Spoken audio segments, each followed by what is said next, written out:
Ahí. Bueno, A ver si te escuchan. ¿me escuchan, chicos?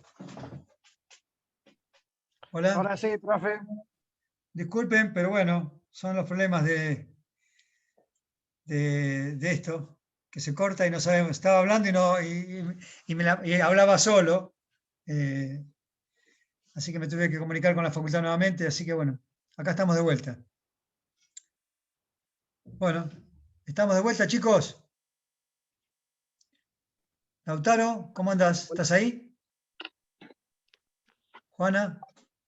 Sí, acá estamos. Bueno, disculpen, pero bueno, es todo un lío. Pero bueno, cuando se corta hay que llamar al bedel, empezar a comunicarse con los bedeles, ubicar a los bedeles. Hoy, por ejemplo, tuve una mesa libre y no sé si han dado examen ustedes con mesa libre, pero es bastante complicado, ¿eh? Con el sistema aparte del otro, el Webex, que lo llama, bastante complicado.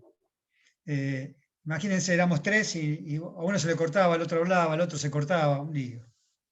Bueno, discúlpenme.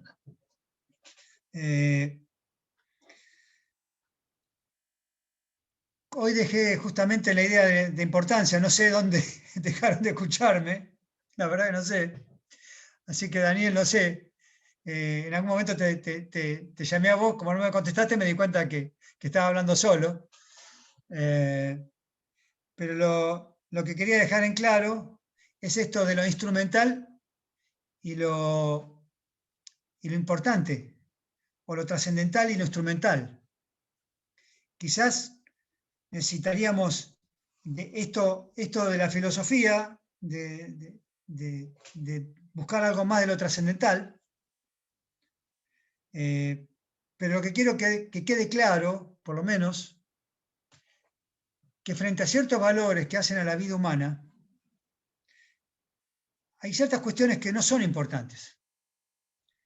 Quizás, por ejemplo, yo sé con seguridad que Daniel quizás tiene su vida ya resuelta en algunas cuestiones, algunas, ¿no, Daniel? Algunas, otras no, otras estamos en camino. Pero, por ejemplo, vos ya tenés tu trabajo, quizás esto vos no lo estés buscando como una salida laboral de urgencia. No O sea, exactamente. justamente, por eso lo pongo de ejemplo, porque yo sé que vos ya, como yo, estamos en un momento casi, no diría de retirada, pero casi mirando las cosas de costado, ¿no? Casi medio de retirada. Y, y sí, para los chicos quizás sea muy importante el título de distintos aspectos. O sea, no es lo mismo para vos decir, bueno, voy a terminar esto que fue una cosa que yo quise iniciar y en algún momento por alguna cuestión u otra la dejé. Y lo quiero terminar. Es algo, una deuda pendiente, algo que quiero terminar yo, algo que me parece que puede darle un broche a mi vida, no sé, lo que fuere, para formarme, para leer, para estar, lo que fuere, el objetivo. Yo siempre digo que estudiar no es tener un título solamente para trabajar, sino que cada cual tiene el objetivo que quiere, obviamente. Pero para muchos chicos esto tiene que ser la salida laboral. O sea, terminan y al otro día terminan y dicen, con esto tengo que laburar. O sea que el concepto de importancia en estas cuestiones hace, ¿no? Para algunos, incluso esto de la carrera, a la trascendencia o no en cuanto a la supervivencia. Para los chicos jóvenes, esto va a ser seguramente la fuente de trabajo. ¿Y qué hago con el título? ¿Cómo me voy a mover? ¿Cómo voy a hacer para generar ingresos? Son distintas las necesidades y distintas las carencias. Por lo tanto, hablar de una idea de importancia de esto de la carrera es muy relativo, y es muy relativo a la necesidad de cada uno. Pero sí estoy seguro que pasados los años y recibidos ya, y después de lo que se van a plantear es si al menos con lo que han elegido para trabajar o que han estudiado y a su vez después tienen que ejercer la profesión, los ha hecho felices, o los ha completado, o los hace sentir íntegros, o necesarios, o útiles para alguien. Aunque a mí la palabra ser útil para alguien mucho no me agrada. La palabra utilidad no me agrada en muchos sentidos, pero menos útil para alguien. pero al menos que haya servido. Tampoco me gusta mucho la palabra servir, pero al menos que haya servido para que esto sea mejor.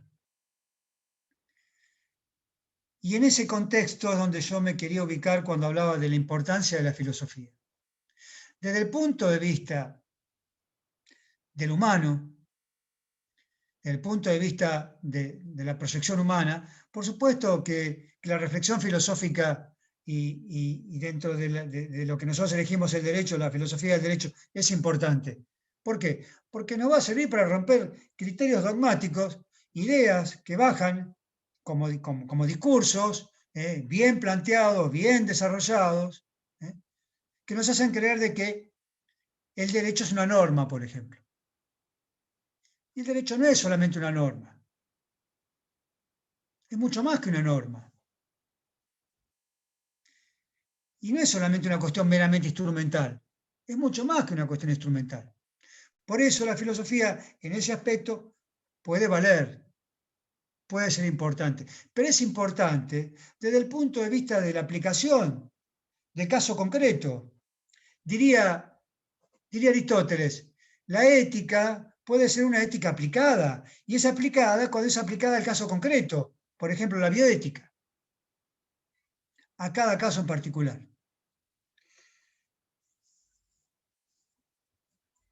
Por supuesto que la filosofía es una actitud humana que trasciende las cuestiones meramente académicas o meramente intelectuales o que tengan que ver acerca de cuestiones de conocimiento científico. Es algo que nos completa como persona.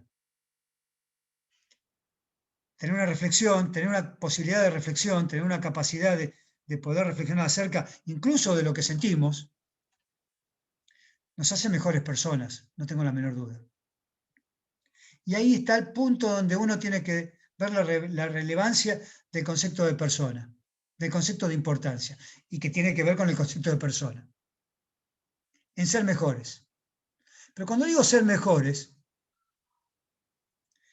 me voy a un concepto histórico muy antiguo, que es el concepto de, y Daniel se va a recordar, cuando teníamos que leer algo de Aristóteles, hacer fichas acerca de Aristóteles, el concepto de lo que Aristóteles consideraba que era la aristocracia. Y que sin duda es un concepto que ahora lo vemos casi peyorativo en el sentido de, como yo le hacía referencia hoy, no sé si se alcanzó a escuchar, pero la crítica al sistema feudal. Bueno, había una aristocracia que tenía títulos de nobleza, por lo tanto, la burguesía tuvo que crear títulos universitarios, las universidades, para equiparar, porque tenía el dinero la burguesía. Pero la aristocracia no es lo que nosotros consideramos, no es esa clase que se autodenomina mejor, porque ellos tienen títulos. Ser aristócrata, decía Aristóteles justamente, que viene de la palabra aristón, como la marca de los electrodomésticos, aristón, quiere decir el mejor. Y fíjense qué cosa, que Aristóteles cuando hablaba de política y hablaba de los distintos sistemas de gobierno, que él los clasifica y los desarrolla, y dice, hay clases puras y clases impuras que son las que se fueron deformando. Eso viene también un poquito de Platón, pero Aristóteles lo clasifica con más claridad. Dice, las democracias son democracias, cuando son realmente democracias, gobiernos del pueblo, son democracias aristocráticas. ¿Por qué? Porque el gobierno viene, y esto viene del concepto de una idea de Platón, un ingenuismo, un intelectualismo ingenuo, de creer de que el mal y el bien tienen que ver con el conocimiento. A veces no es tan así, porque hay gente que tiene conocimiento y es mala también. Pero desde el punto de vista de la elección, decía Aristóteles, si la gente estuviera educada, va a elegir al mejor, no va a elegir al demagogo. Entonces, este es el punto que yo quiero hacer referencia. ¿Es importante la filosofía? No, no lo es frente al sufrimiento de un niño, no lo es frente al hambre de una familia, no lo es. Ningún discurso puede superar los hechos de la realidad, cosa que hoy nos topamos constantemente. Basta prender la televisión y nos damos cuenta. Cualquier canal que veamos tenemos que distinguir a quién responde, a qué discurso responde, qué ideología defiende. Porque los hechos a veces se tapan con los discursos, a veces no, se tapan con los discursos. Y cuando los hechos tapan los discursos, cuando los discursos tapan los hechos, no podemos realmente nosotros de alguna forma interpretar, que esa es la función de la filosofía, interpretar qué es lo mejor, quién es el mejor. Porque son cuestiones solamente lingüísticas, cuestiones puramente discursivas, donde lo mejor no tiene importancia, sino que es una cuestión solamente de seducir, dirían los sofistas. La palabra sirve para seducir, para convencer con la palabra. Entonces, la filosofía es un compromiso con la palabra, es un compromiso con la verdad, es un compromiso con la justicia en este ámbito en el que nosotros estamos desarrollando esta clase o este diálogo que a veces se corta. Es un compromiso con la verdad y la justicia. Y por más que alguien nos diga en derecho procesal que la verdad es la verdad del expediente, cosa que no sé cuál es ahora porque ya no existen más los expedientes. Yo tengo expedientes electrónicos de los cuales no veo papel. Entonces, ¿cuál es la verdad de la computadora? Es la verdad de la tecnología. Porque yo no veo el expediente. Yo no lo veo ahora. Entonces, cuando alguien me quiere hacer creer que la verdad es la verdad del expediente, yo por más que diga, esto lo voy a tener que repetir de memoria para que me aprueben en procesal, voy a tener mi criterio y mi capacidad de reflexión para darme cuenta de que no es así, que la verdad es la verdad. Y no hay una verdad del expediente y una verdad fuera del expediente. No hay una verdad dentro de la casa y una fuera de la casa. Hay una verdad, y no es que la verdad sea absoluta, pero la verdad es algo que se manifiesta de manera clara, transparente, y en ese compromiso la filosofía tiene importancia. Porque una sociedad clara y transparente, donde la gente se compromete desde un punto de vista, en este caso estamos hablando de la filosofía, con la verdad, con la justicia, con la igualdad, con la libertad. No va a haber chicos con hambre que miren extraños frente a los lujos de los demás, sin entender por qué a ellos no y a los otros sí. Porque cuando realmente uno se compromete con la palabra, se compromete con el contexto, se compromete con la situación, con la circunstancia.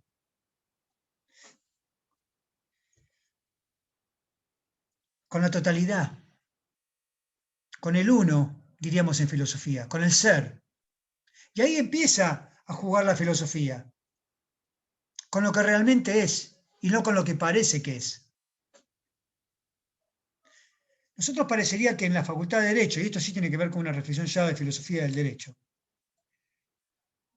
no tenemos en la Facultad de Derecho la obligación o la necesidad de tener un criterio crítico, de una idea crítica de las realidades que suceden. No, las normas son así y hay que aceptarlas. Pero escúchenme, las normas son injustas. Entonces, una norma que es injusta es legítima. Podrá ser legal. Incluso podrá ser legítimo. Pues, pero, ¿y si es injusta? ¿La tengo que aceptar? Si mi valoración dice que es injusto, ¿lo tengo que aceptar? Miren, yo antes digo porque antes explicaba, cuando esta materia era anual y 3 veces por semana, y era bastante, no difícil porque nunca fue la intención hacerla difícil, pero explicábamos Golmich. Golmich fue un jurista venido de Alemania, que aterrizó en la Argentina, vía España, no vía Francia, después del nazismo, así que vayan interpretando por qué digo vía España y no había Francia, porque en Francia estaban los aliados, estaban contra el nazismo. En España había un aliado del nazismo que era Franco. Gólmich es el creador de la teoría trialista. La teoría trialista, lo que se llama la tolerancia a la virtud como tolerancia del derecho internacional privado. Ustedes cuando lleguen a internacional privado van a tener que estudiar un texto de Gólmich, un texto engorroso, absolutamente difícil. Cuando digo difícil, lo hace difícil. Un tipo que habla de la tolerancia como la virtud que hace al derecho internacional privado. Y el derecho internacional privado es una de las vertientes del derecho, junto con los derechos humanos, por ejemplo, o el derecho constitucional, donde los derechos humanos tienen importancia, y donde la valoración tiene importancia, y donde la justicia como valor, no como instrumento del derecho simplemente, tiene trascendencia. Entonces, van a ver, cito a Gólmich y digo que antes lo explicaba porque yo explicaba la teoría trialista del derecho, la justicia como valor. Después lo dejé de explicar porque me enteré de la trayectoria de Gólmich. Y también dije, pero si puedo explicar el trialismo a partir de filósofos rusos que también analizaron mucho las teorías trialistas, no las teorías monistas del derecho como norma, como la mayoría de las facultades positivistas del derecho. No, el derecho trialista dice que el derecho puede ser norma, puede ser la acción social, la actitud social, el efecto social, el mundo social, la sociedad, lo que transcurre, lo que ocurre en la sociedad, la norma, que es la captación, dice Gólmich, lógica y neutral de un reparto proyectado, lo hace dificilísimo, dificilísimo lo hace. Y es simplemente que un legislador capta lo que ocurre en la vida y lo hace norma. Lo social, la captación social de lo que está ocurriendo, las necesidades, las costumbres, cómo el mundo cambia. Por ejemplo, ahora hay otras necesidades, muchas distintas a las que había hace 2 años. Cambió la sociedad. Y la valoración o la dimensión diquelógica, Dique es la diosa de la justicia, una de las diosas de la justicia en el mundo griego, y la diquelogía, que es la valoración. Eso en el ámbito del derecho internacional privado sirve, ¿por qué?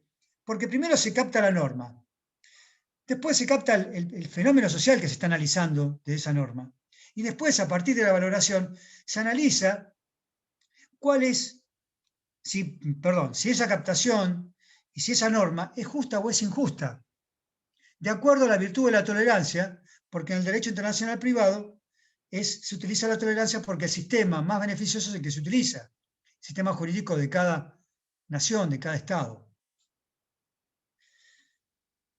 Entonces ahí vemos a pesar de Gólmich y a pesar de mi rechazo por Gólmich actualmente, por su inclinación al nazismo justamente, según alguna referencia, habla de que uno tiene que tener la valoración de si algo es justo o es injusto, si esa norma aplicable al caso concreto es justo o es injusto. Y ya que hablamos del nazismo, ustedes en Introducción al Derecho y en otras materias habrán tenido que estudiar la pirámide jurídica de Kelsen. Kelsen fue un empleado del nazismo prácticamente. La pirámide jurídica de Kelsen sirvió para legitimar algo que los nazis tenían bien claro, que por más que hicieran millones de aberraciones, ellos lo tenían legitimado previo con la legislación vigente. Y la pirámide jurídica les garantizaba una cuestión formal, les garantizaba legitimidad y legalidad. Por supuesto que de los derechos humanos no era nada legítimo, y menos justo, pero era legal. Todo lo que se hacía en base a derecho. Entonces, esta reflexión tiene importancia en nuestro ámbito. Vuelvo a decirles, si comparamos cuestiones de importancia, un niño con hambre es importante, eso es importante. La desigualdad es importante, tratar la desigualdad, para que haya más igualdad, para que ese niño tenga la misma igualdad de oportunidades.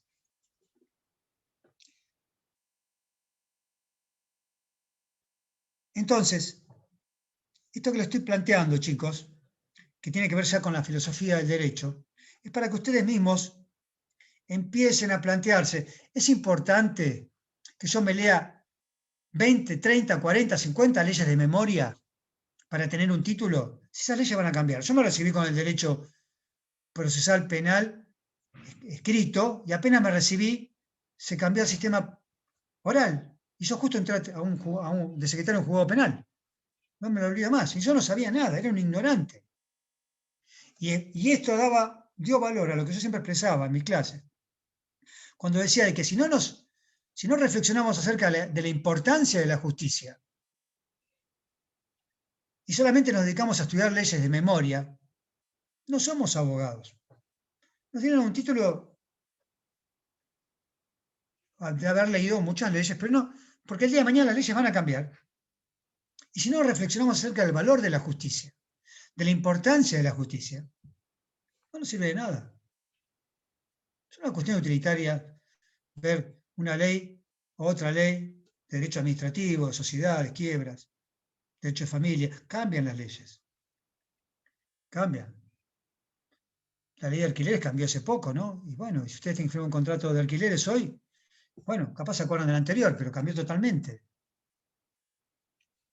Pero cuando hablamos de la importancia del derecho, tenemos que hablar del alma del derecho, y el alma del derecho es la justicia. El derecho es una cuestión simplemente instrumental. Mi idea pasaba simplemente por una cuestión de continuidad, primero de saber, tener una idea de qué es la filosofía, de la indagación filosófica, de la posibilidad de que la filosofía nos da para conocernos a nosotros mismos, para conocer más las cuestiones de sus raíces, de su ser, para lograr cierta autonomía, para no depender o para romper las dependencias y las manipulaciones, un sistema de preguntas, un sistema metódico para lograr un conocimiento adecuado, una forma de introducirnos en el ser de las cosas y un sinfín de definiciones más que estaríamos todo el cuatrimestre definiendo qué es la filosofía. La importancia de la filosofía, vuelvo a decir, si me preguntan, ¿es importante la filosofía para hacer dinero? Y no sé cuál sería la filosofía de estos megamillonarios de la tecnología actuales que modificaron la tendencia hasta las clases sociales en esta concentración de dinero a partir de la creación de estas nuevas tecnologías. No sé si ellos tenían alguna filosofía, si eran humanistas, si eran existencialistas, si eran marxistas, no sé, o eran liberales o ultraliberales. Para mí la única filosofía que tenían era la del dinero, la de acumular dinero, más allá de su inteligencia o capacidad para descubrir. Si me preguntan, chicos, ¿la filosofía sirve para serse millonario? Y quizás, sí, alguno, pero me parece que no. Me parece que no es la función. La filosofía sirve para ser más rufián, y no sé, no creo, no sé, algunos sí la utilizará, pero la filosofía en sí misma tiene una función de autoconocimiento, de reflexión, de comprensión,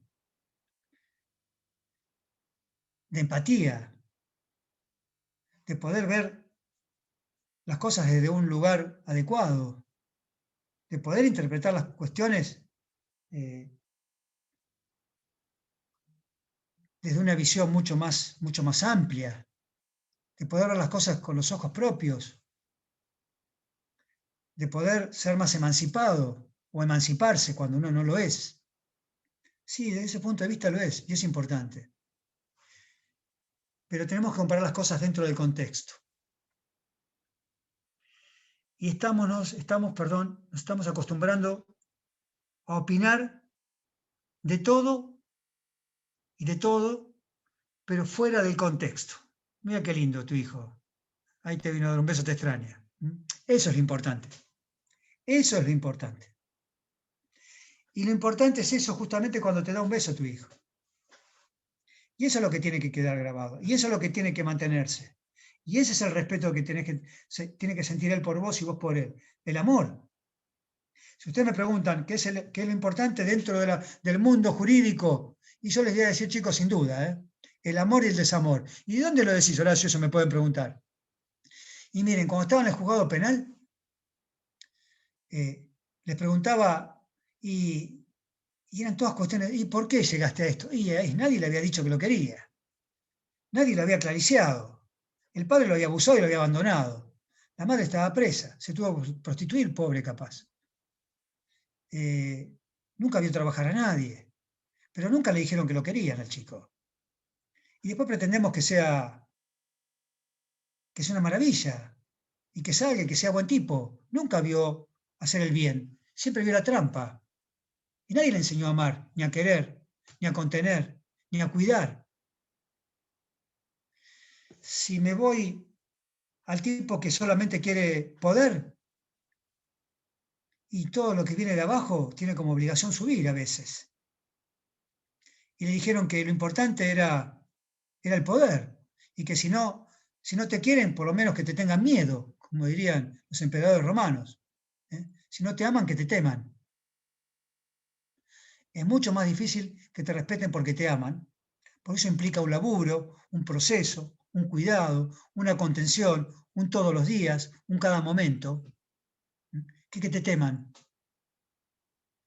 Ustedes saben lo fácil que es que a uno lo teman como profesor, y lo difícil es que a uno lo quieran como profesor, porque te teman. Y sí, si yo estuviera en esta cátedra en este momento solo y dijera, bueno, muchachos, el parcial es acá y tienen que estudiar todo Aristóteles, y después los desapruebo a todos, porque lógico, si les tomo Aristóteles, Platón y Sócrates, ya, yo tampoco aprobaría, creo yo. Ni Daniel, que estudió letras, estudió bien, mucho más que yo. Porque seguramente que él estudiaba mucho más que yo, estoy seguro. Sí, Daniel, no me mueva la cabeza porque para estudiar más que yo estudiaba muy poco en esa época, ¿eh? Y vos estudiabas un poco más. Pero hacerse temer es muy fácil, no requiere casi nada, no requiere casi nada. Y que te respeten por autoridad también es muy fácil, no requiere casi nada, solamente amenazar. Que te respeten porque te aman, o porque cuidás, o porque querés, o porque estás, a pesar de todo, tiene un valor, eso sí es importante. Yo hoy tenía que hablar de lo que es lo importante. Importante es ser buena persona. Importante es que no que te digan doctor. Eso pasa. Hasta que te lo dicen 10 veces. A la 11 vez ya te das cuenta y ya no te lo crees. Y pasó. O capaz que querés que te digan doctor porque tu mamá quería un doctor. O tu papá. O tu novio quería casarse con una doctora o con una jueza. Y si no sos jueza, te deja. O juez. O lo que fuere. Lo importante es el proceso. Y cuando digo el proceso, no estoy diciendo el proceso penal, el proceso civil, que justamente es una ficción. El proceso de vida. La ciencia busca resultados, como la tecnología. Yo hoy necesitaba reconectarme de vuelta, era un resultado, no me importaba qué, llamé al Bedel, bueno, conectate, un resultado, nada más. No sé cómo se hace. La tecnología viene de la magia, viene de la conjunción de la filosofía griega, de la idea del conocimiento, de la sabiduría, y del tecnos que viene del mundo árabe, de las alfombras voladoras, de la magia. ¿La magia qué es? Ver un resultado sin saber cómo se hace. Todos sabemos que nos mienten. Todos sabemos que es un truco, pero no vemos cómo es el truco. Y eso es lo que nos gusta. Parece que nos gusta que nos mientan. Sí. La tecnología es algo parecido. Hay un cable que va por abajo del mar, que no sé cómo pito hace, pero hace que nosotros nos conectamos acá. Es la conjunción de la racionalidad, el tecno, la técnica, y la tecnología, que es la tecno, más el logos griego, que es la sabiduría. Y eso es un proceso que se da entre el mundo antiguo, griego, el mundo de la sabiduría, el mundo árabe y la magia, y la tecnología que surge con las ciencias al final del siglo XIX, con el conocimiento científico. Pero eso quiere resultados. Nosotros, cuando hablamos de procesos de vida, chicos, no queremos resultados. Nosotros no queremos que me firmen un papel que me diga que te voy a amar toda la vida bueno, listo, lo guardo y lo saco dentro de 30 años, a ver qué pasó. Me abandonó 48 veces, me dejó 35 veces cuando estaba angustiado y me sentía mal. Por eso hay tantos amigos en Facebook. Si igual cuando están angustiados no lo van a llamar. Pueden tener 5.000 amigos, 10.000, 1.000.000, no sé. Porque eso es el proceso inverso a lo que yo considero proceso de vida, que es el día a día, no el resultado. No es la racionalidad, sino la razonabilidad. La racionalidad apunta a resultados de eficiencia y la razonabilidad apunta a valores. Y en lo humano, chicos, y esto no los quiero convencer, pero en lo humano, lo trascendente y lo importante son los valores humanos. La justicia para muchos no es un valor, para mí es un valor. Las sociedades que están funcionando de una manera justa y adecuada en este momento, en el mundo, llámese los países nórdicos, que funcionan muy bien con la gente que es medianamente feliz, que no corre tantos riesgos, que puede vivir medianamente distraída, puede ir hablando con un celular por la calle de noche, que no lo van a robar, no lo van a matar por un celular. Porque la vida tiene valor y el celular no. El celular no tiene tanto valor. Pero acá no. Los lugares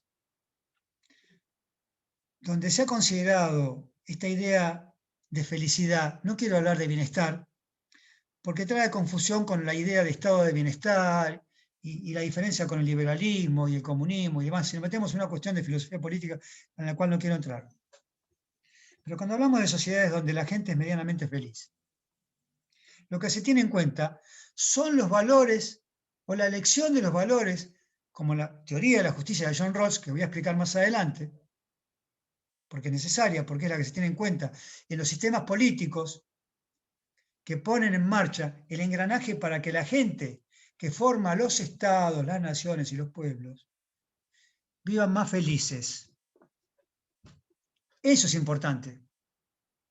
Que la gente viva mejor, que haya menos diferencias, que haya más igualdad. ¿Y saben qué se tiene en cuenta en la elección de esas cuestiones de lo que nosotros denominamos en filosofía jurídica las teorías de la justicia? Los valores que hacen al Supremo, los valores o la elección de los valores que los integrantes de la sociedad en el contrato social, que en algún momento hace 2 clases hicimos mención, cuando se crea el nuevo contrato social, se tienen en cuenta los valores o los principios, si quieren llamarlo de otro nombre, o las virtudes, si quieren llamarlo de otro nombre, que van a ser efectiva o efectivo dentro de la sociedad el valor supremo de justicia. Una sociedad es más justa, por ejemplo, en la teoría de la justicia de John Rawls, si se tiene en cuenta el principio de igualdad y el principio de diferencia. Fíjense qué cosa. ¿Y dónde se ampara el principio de igualdad y de diferencia? En la mayor libertad para el mayor número y en la intuición de que el utilitarismo es bueno en la medida que beneficia a la mayoría, pero teniendo en cuenta la intuición de que cada persona merece algo por el solo hecho de ser persona, lo que implicaría la dignidad humana, el reconocimiento de la dignidad humana.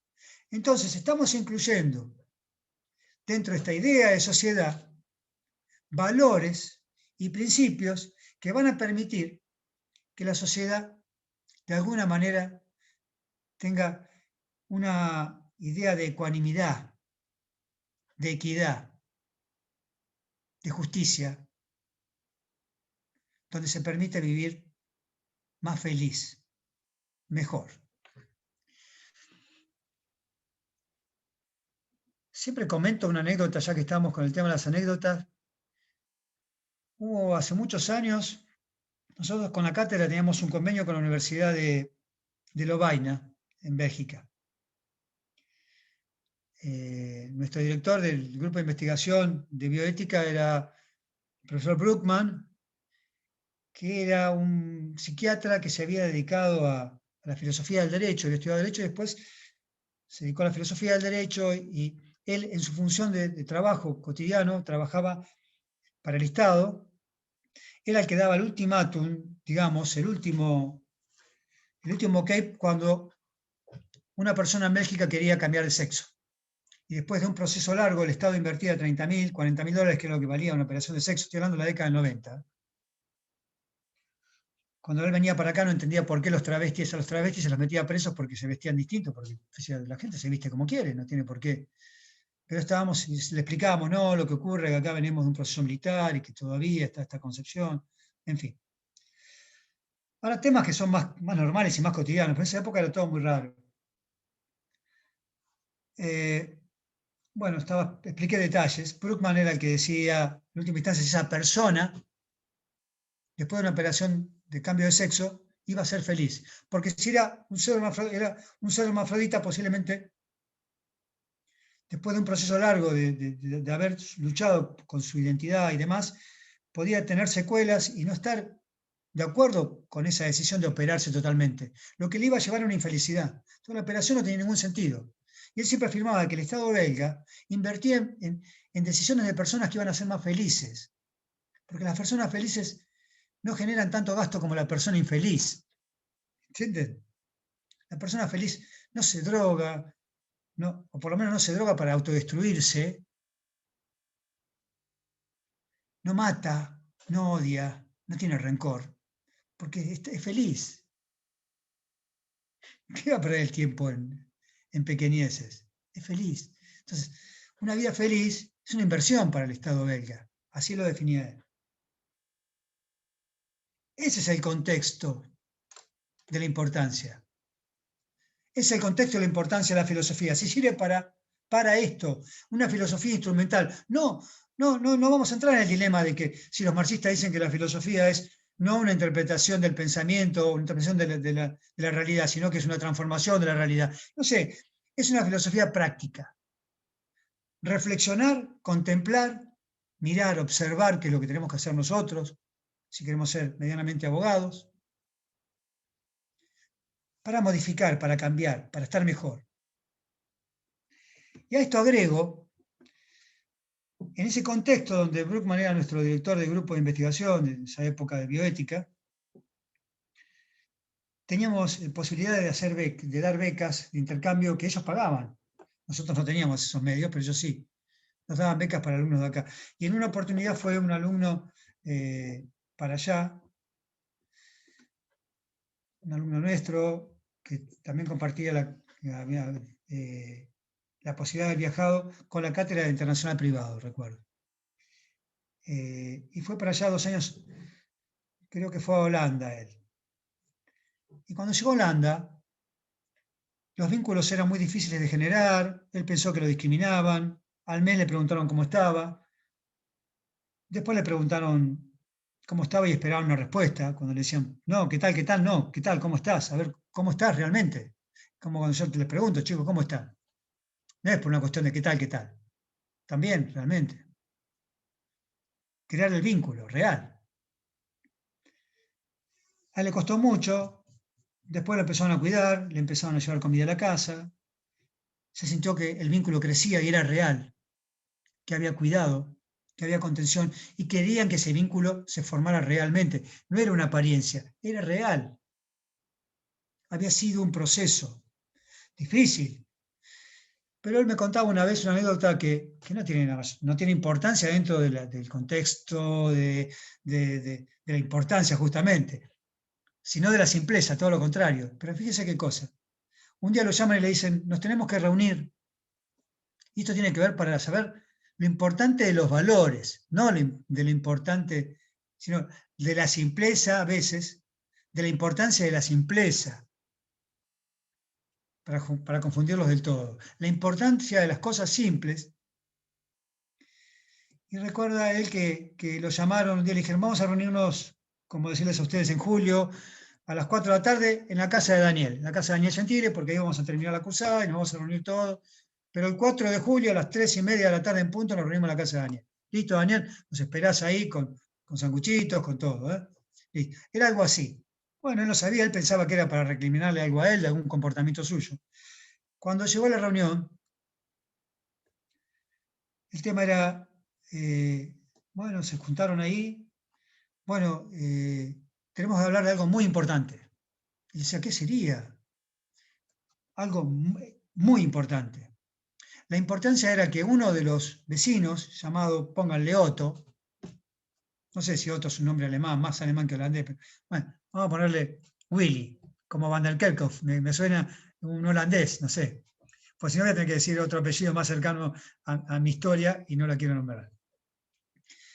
Pero, bueno, Willy nos mintió. ¿Cómo nos mintió? Sí, el tema de la reunión era ese, que Willy, un vecino, compañero, alguien del grupo, había mentido. No, no puede ser, decían. Sí, nos mintió. No, no puede ser. ¿Cómo va a mentir? Es una persona que nosotros le demos confianza, le dimos nuestra confianza. Es parte de nuestro grupo de vecinos, parte de nuestra comarca, no sé cómo llamarlo. Sí, mintió. ¿Qué hacemos?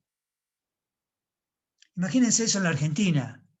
Imagínense una reunión así. Primero, creo que no va nadie a la reunión. Segundo, llegarían todos tarde. Tercero, cuando yo diga, fulano mintió, todos se irían, porque tendrían miedo. Y si mintió, mejor me guardo el as en la manga por si algún día me agarran a mí. Entonces lo agarro a Willy y le digo, Willy, no abras la boca porque te acordaste que vos también mentiste, ¿eh?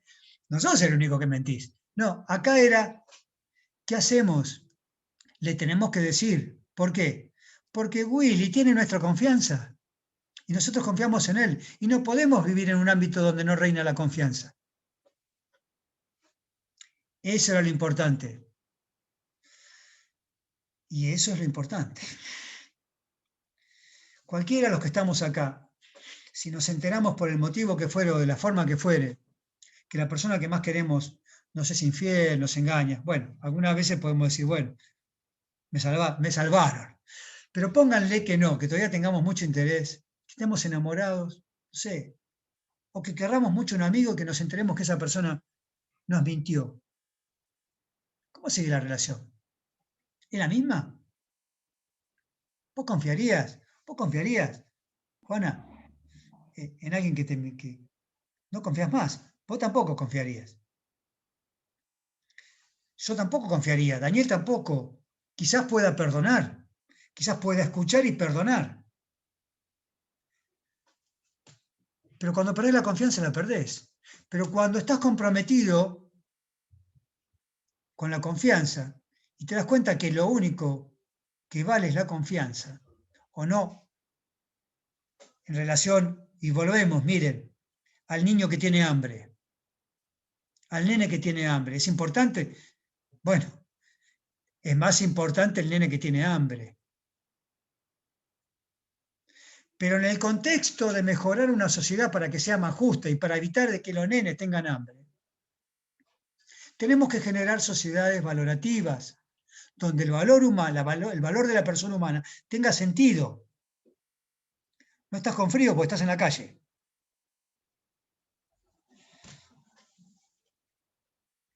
Tenga sentido el valor. Fernán, ¿no? ¿Es tu nombre? Jonan, Sí. ¿cómo estás? ¿Todo bien? ¿Todo bien? No, porque te veo en la calle, está medio fresco, ¿no? Yo estoy jovato ya, tengo frío todo el No, día. estoy bien. Estoy bien. ¿Estás bien? Bueno, me alegro, Sí, estoy bien. me alegro. La importancia de los valores.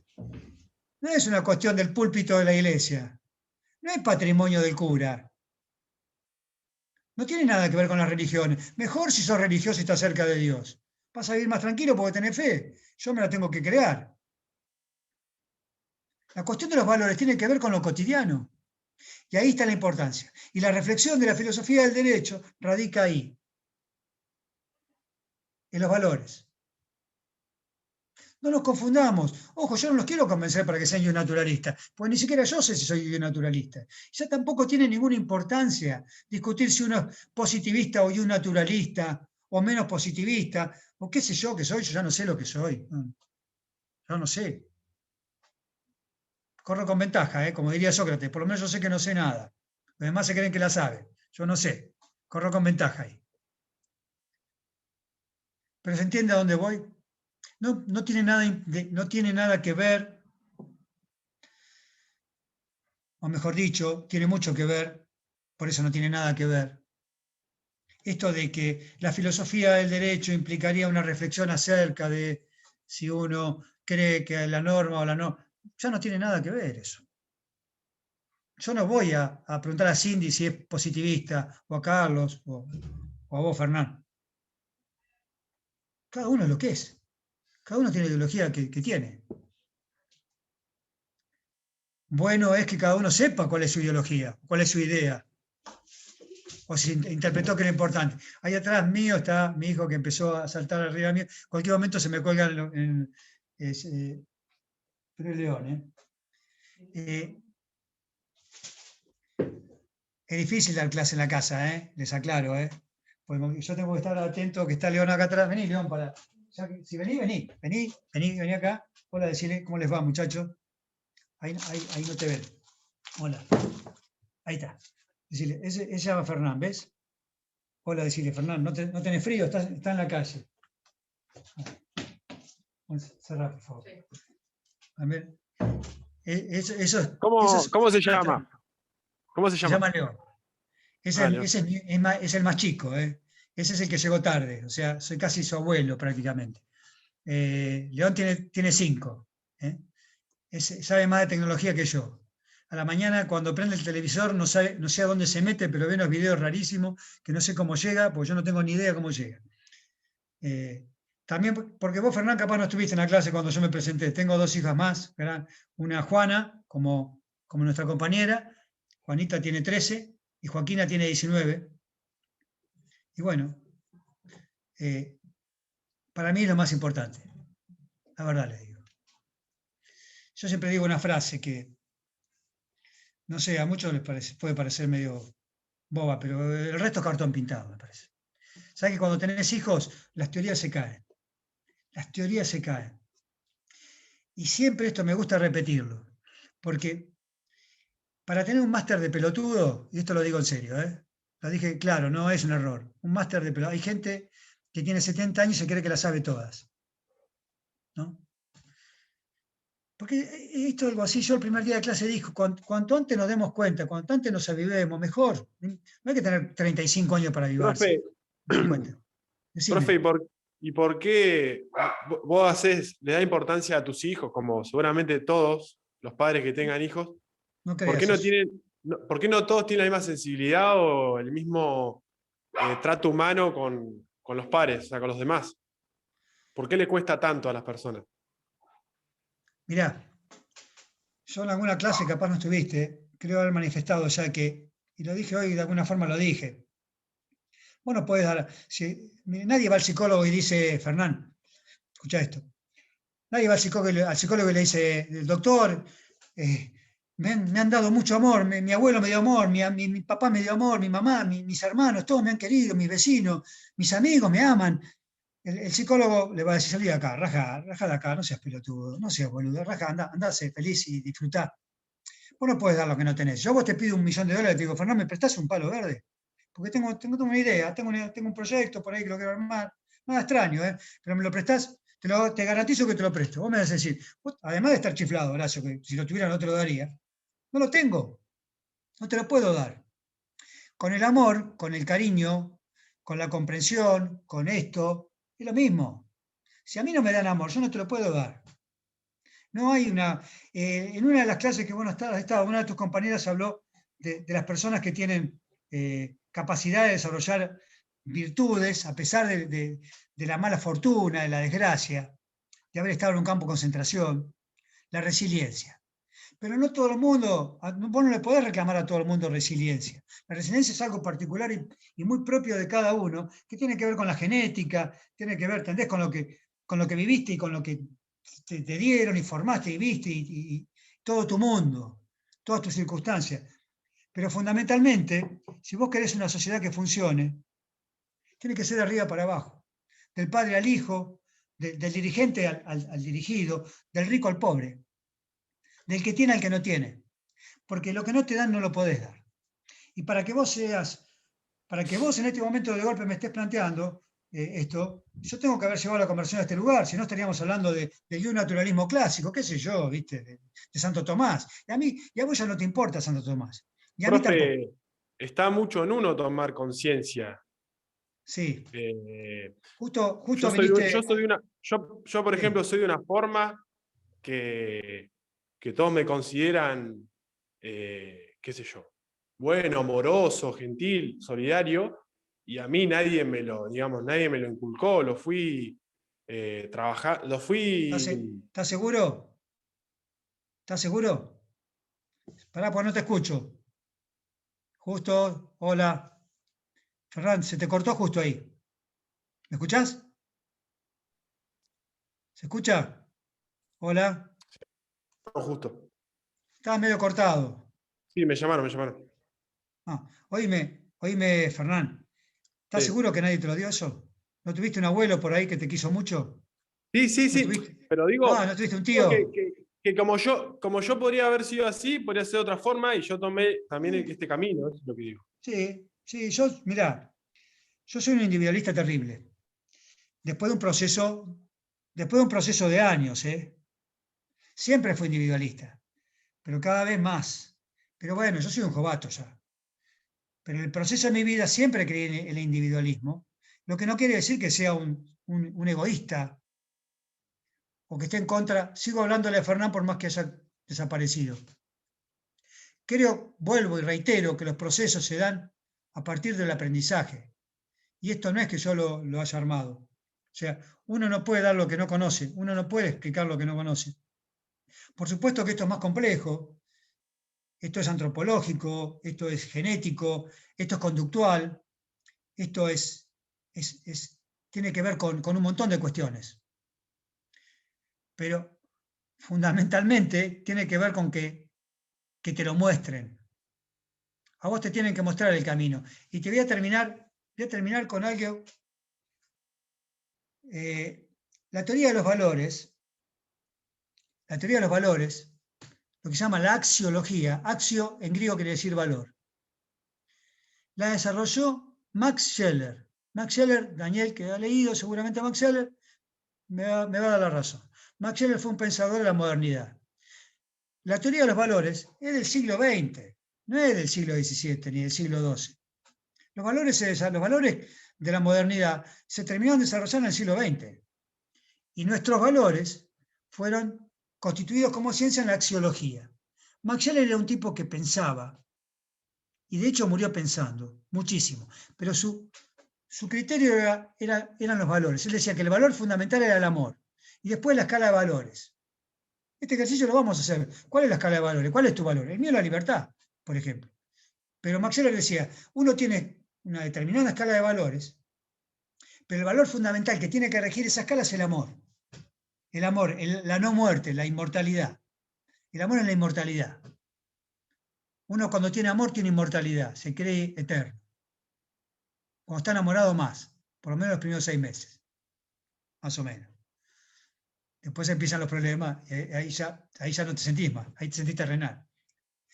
Pero miren lo que le pasa un día a Max Scheler, y te lo digo quizás adelantándome a lo que después vamos a hablar, Fernán, con las clases que vienen, porque hoy ustedes tenían que preguntarme a mí, y yo terminé tediosamente de vuelta a hablar yo solo, de una manera monogámica, ya monogámica, ya no es monólogo, ya me casé con mi mono. Pero la clase que viene voy a respetarlo, ustedes van a arrancar las clases, así que estate, Fernán, van a arrancar con las preguntas ustedes. Pero cuando hablemos de ética en alguna otra clase más adelante, del valor de la ética, de lo que es la ética en sí, que tiene que ver con lo conductual, nada más, no con lo que cada uno crea que es bueno. A Max Scheler un día le preguntan en la clase, un día Max Scheler estaba dando clase, ¿no? Y suena el teléfono y doctor Max Scheler, imagínense, siglo pasado, principio del siglo, doctor Max Scheler en la universidad, no me acuerdo qué universidad era, teléfono a Max Scheler. ¿Quién era? El amante. Era el amante. Una alumna sale, permiso, voy al baño, justo, y se queda escuchando lo que hablaba Max Scheler. Y Max Scheler está hablando con su amante. Que patatín, que patatán, que cuando lo vemos, que no lo vemos, que si nos vemos, que si voy mañana voy, te lo prometo. Bueno, qué sé yo. Todo lo que se debe prometer a un amante, supongo. Ese supongo estuvo como tendencioso. Cuando vuelve Max Scheler a la clase, la señorita se queda muy con bronca. Dice, este tipo que habla de moral y de ética todo el tiempo, inventó la axiología, habla de los valores. Estaba hablando con la amante y se lo cuenta todo. Entonces le levanta y le dice, escúcheme, doctor Max Scheler, usted que habla tanto de moral y de ética. Le habrá dicho sí, no sé en qué idioma, supongo. Usted recién estaba hablando con su amante y usted es casado, tiene hijos, esposo, qué sé yo. Imagínense el discurso que le debe haber hecho la alumna. El tipo solamente le contestó esto, Fernán. Y con esto cierro la clase porque en cualquier momento me cortan el sistema y me quedo hablando solo y me tienen que venir a buscar después y me tienen que acostar después porque ya me acuestan por poco. Le dice Max Scheler a la señorita, a la alumna, con mucho respeto, por supuesto, discúlpeme, usted cuando va por la ruta, ¿vio que hay carteles que indican el camino? Dice, sí, por supuesto que hay carteles que indican el camino. Bueno, usted es el que hace la ruta. Yo solamente soy el cartel que indica el camino. Pero la ruta la hace usted. Y hay dos conceptos que ya dejo abiertos. La determinación y la decisión personal y el destino, que están íntimamente vinculados, aunque sea una gran contradicción. Nosotros creemos que el destino nos viene y el destino no nos viene. El destino lo buscamos, la mayoría de las veces. Por eso, quedémonos con esto de Max Scheler, que es más sabio que lo que les puedo decir yo, y no nos olvidemos que el camino lo hacemos nosotros, más allá de los carteles que haya. Sin ir más lejos, agarren una ruta argentina y fíjense quién es el honorable ciudadano que acepta la recomendación de no ir a 140 en una curva y va a parar, vaya a saber dónde, para beneficio de uno, por el cartel solamente me indica el camino. La decisión la tomo yo de ir a 180 en una ruta, con un auto importado, que cada vez los hacen con más velocidad, a pesar de cada vez las legislaciones dicen que hay que ir más despacio. No entiendo por qué. Pero en fin. Muchachos, los dejo con esta inquietud. Ella Daniel, lo que le pedía era que sea consecuente con lo que él dice, con lo que él, con esa ética que formó y fundamentó. la ética consecuencialista, dirías vos, la voy a explicar más adelante, porque la ética de la consecuencia es una ética que desarrolló Aristóteles también, que es la ética teleológica o consecuencialista. Cuando uno cree que los actos tienen un fin en sí, Fernán, pero hay un montón de éticas, incluso las utilitaristas, que desmienten eso. Las utilitaristas a veces no tanto, siempre tienen un fin en sí mismo, pero el único fin en sí mismo es la ética kantiana, que también es consecuencialista, que dice que habla del deber ser. Y si ahora nos ponemos, vos fíjate, si ahora nos ponemos en esta cuestión de analizar el deber ser, sería un absurdo que lo analice sin explicar quién era Kant, pero si analizamos el deber ser, nos corremos casi de manera, te diría, bruta, de casi todas las éticas que están en consonancia hoy o están en funcionamiento hoy en el mundo. Creo que los budistas solamente son los únicos en el mundo hoy, sin ser yo budista, acorde con una ética del deber ser, acorde con una ética del deber ser y de la sustentabilidad de las cuestiones. Cuando hoy yo hablaba de los países nórdicos y de estos países que quieren gente feliz, Sabés que ellos creen en la real sustentabilidad de las decisiones políticas. Y cuando crean decisiones políticas, no hablan solamente de la sustentabilidad cuando hablan de ecología y saben que no lo van a poder cumplir porque dentro de 50 años van a estar muertos. Hablan de que los pibes hoy, que pueden comer porque el Estado encontró petróleo, como pasó con Noruega, y la sociedad noruega hoy pasó de ser una sociedad pobre, a pesar de que no se olviden de que eran pescadores y pobres, a ser un Estado con una sustentabilidad económica, creó políticas reales de sustentabilidad con fondos reales económicos, de por ejemplo lo que hay en Noruega, de 380.000 millones de euros, como fue el inicial depósito para una política de sustentabilidad a futuro, para que las generaciones futuras realmente puedan tener la misma educación que tienen los chicos hoy porque tienen petróleo. Porque saben que el petróleo se puede acabar y vuelven a ser pobres. El consecuencialismo es como que yo te prometa de que no me voy a equivocar nunca más, Fernán. Si querés te prometo que no me voy a equivocar nunca más. Pero te aseguro algo, que mi vida es casi con seguridad la consecuencia de un sinfín de errores. La consecuencia o la casualidad o la consecuencialidad de un sinfín de errores que hicieron mi destino. Y eso te lo aseguro. No fueron los aciertos los que hicieron mi destino, sino mis errores e incluso mis renuncias. De hecho, yo estoy en esta cátedra por una renuncia, porque renuncié al juzgado donde era secretario para seguir con esta cátedra. Para decirte algo nada más. Para ser consecuencialista con lo que yo pienso. Yo realmente creo en el consecuencialismo. Pero lo que dice Max Scheler es algo realmente...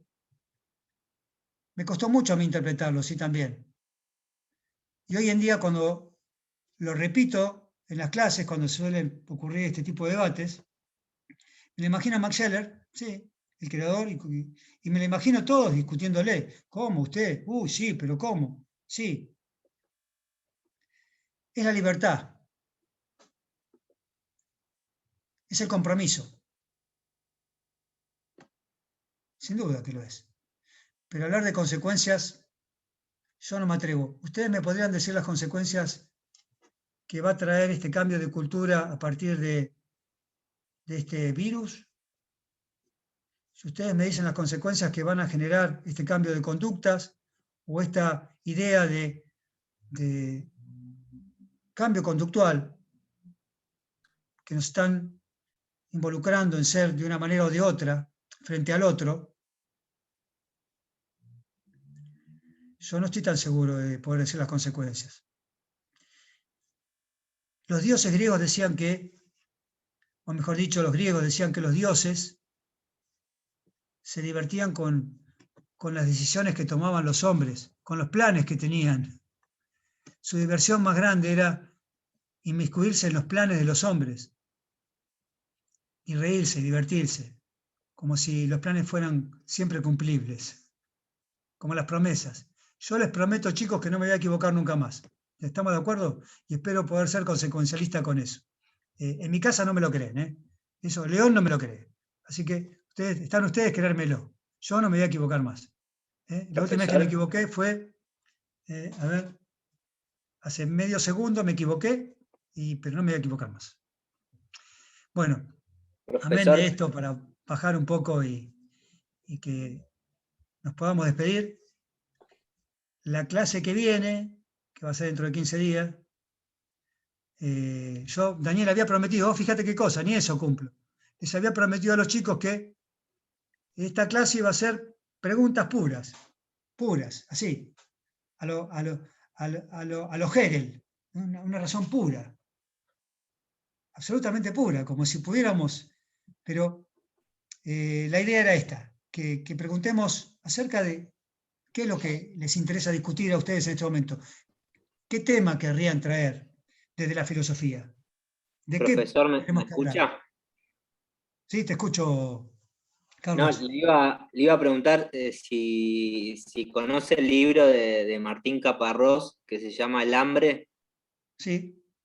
que Sí, lo está muy bueno, lo leí y me hizo acordar mucho a lo que comentaba usted cuando vio a esos niños y los valores, ¿no? Y cómo hay países que tienen mucha comida, mucha riqueza y otros que no tienen nada. Y No, pero viste que hay, Carlos, viste que yo hay países leí ricos ese con libro gente hace pobre. poco y está muy bueno.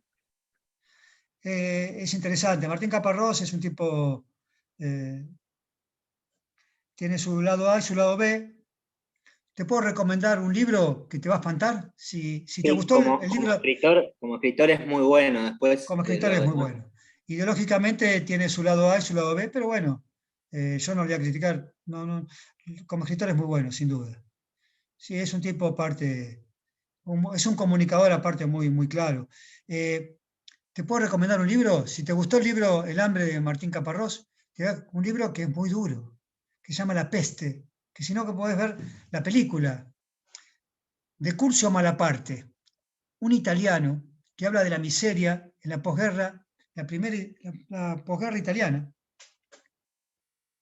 la guerra mundial, y cuenta el sufrimiento y el dolor fundamentalmente de los padres que tenían que vender a sus hijos a grupos pederastas de países que tenían por costumbre la pederastía. La pederastía es el abuso, es la cultura griega, pero que después se degenera en el abuso del sexo con menores. Había culturas africanas eh, que tenían la cultura de la pederastía. Y Curzio Malaparte cuenta lo que es el hambre y lo que es cambiar un hijo por comida para los otros hijos. La película no la resistí. Y el libro aguanté hasta la página 100 y pico. Es un libro más.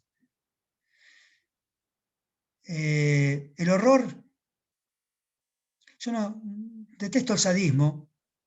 El sadismo es la manifestación de la sociedad, de una sociedad o de un integrante de una sociedad enfermo y reprimido. O sea, cuando la enfermedad de la represión surge el sadismo, sadomasoquismo, pero no solamente de un punto de vista sexual, es solamente una expresión la sexualidad sadomasoquista, de la cultura sadomasoquista, de que el otro sufra, de sentir placer con el dolor, de ejercer el poder para que el otro sufra, de gozar con el sufrimiento del otro. Esa es la real enfermedad, que en el poder se manifiesta a diario. Por eso cuando yo expreso esta idea de poder reflexionar acerca de una idea de una sociedad más justa, a partir de una reflexión de que podemos vivir mejor, más felices, con la aceptación, con la virtud, con el valor, con la cultura, con el arte, con el acercamiento, con la contención, con el amor. Estoy dando un sinfín de cuestiones acá, ¿eh? No me estoy refiriendo solamente a la justicia y a la legalidad. Creo que nosotros como gente del derecho lo que tenemos que analizar constantemente es hasta dónde llega el poder para oprimir y cuáles son los recursos para evitar esa opresión que genera represión y dolor y sufrimiento y muerte y angustia y todo lo que no queremos, porque en esta vida estamos de paso y la primera clase yo les dije, chicos, esta vida es corta y es larga, ojo, para muchas cosas es muy corta, justamente para ser feliz. Y a veces es muy larga cuando hay sufrimiento. Por lo tanto, la reflexión creo que tiene que moverse en esos canales, saltar la norma, saltar las normas, dejarnos de leer leyes que nos embrutecen prácticamente. 5 días para la presentación de la excepción, 4 días para la... Pero si no lo vas a saber nunca, si lo sabes no te va a servir para un pito. Si lo tenés ahí el libro, ahora menos, apretás un botón, a ver cuántos días, 3 días. Te vas a olvidar igual si estás en otra cosa. Dejemos de leer leyes si queremos ser realmente buenos abogados, buenos profesionales. No importa si ejercemos después, si tenemos suerte, si tenemos suerte o desgracia de llegar a un cargo público y encima ser jueces, qué sé yo, no sé. Ser exitosos, de ser un abogado y ponernos unos trajes importantes para que crean que somos importantes. No te lo cree ni tu hijo después. Te mira a los ojos, se da cuenta que sos un chanto, un sinvergüenza, un estafador. No lo estoy diciendo. Te mira a los ojos y se da cuenta. El alma humana se representa en la mirada. Y eso es lo que tenemos que, de alguna forma, proteger. Esta cultura del humanismo, consecuente, como decía recién, se fue Fernán, consecuencialista con lo que decimos, sí, realmente, de alguna manera, y consecuencialista también con la posibilidad de aceptar que el otro es diferente y que no solamente puede ser un cartel para dirigir el camino, a veces ni siquiera un cartel, pero merece respeto porque es diferente, porque es distinto, pero tiene dignidad igual que vos y que yo. Lo que tenemos que garantizar es la igualdad de posibilidades, la mayor cantidad de libertad, la mayor cantidad de beneficios, ser utilitarista en estas cuestiones y ser consecuencialista y humanista en la protección.